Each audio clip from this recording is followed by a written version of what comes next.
अगर आप भी चाहते नहीं कोहिनूर म्यूजिक के ऑडियो वीडियो सबसे पहले देखे खतीरा सुने खतीरा तो लाल बटन दबा के चैनल के सब्सक्राइब कर लीजा और साथ ही बेल आइकन के दबावल ना भूलिए। Presented by Kohinoor music studio Bakhri बाजार।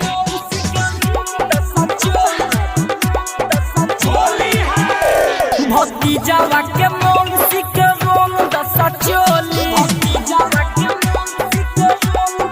हाय हाय भक्ति जावा के मोन सिक रोम दसा चोली ऊपर से नीचे ले खेला सना होली ऊपर से नीचे ले खेला सना होली भक्ति जावा के मोन सिक रोम दसा चोली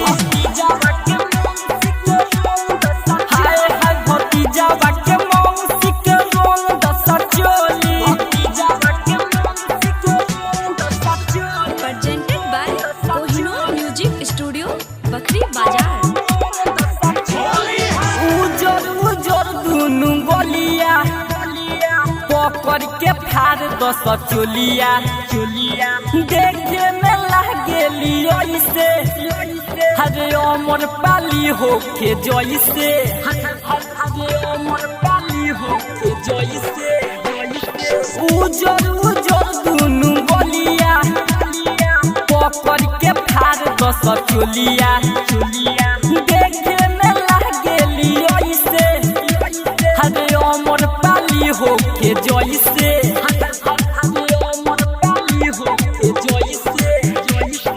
बनल बाटे मुंड आज केहू नहीं बोली भक्ति जावा के मोन सिक रोम दसा चोली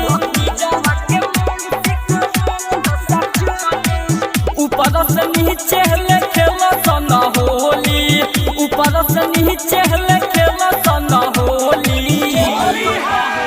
भक्ति जावा के मोन सिक रोम दसा चोली हाय हाय भक्ति जावा के मोन सिक रोम दसा चोली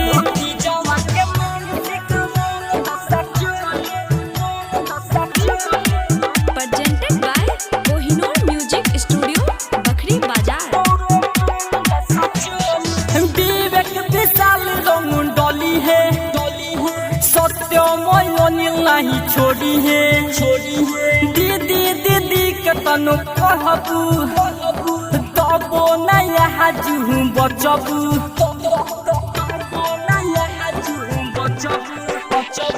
विवेक विशाल रंग डोली है सत्यमय अनिल नहीं छोड़ी है दीदी दीदी के तनु कहबू तबो नया हाजू बचबू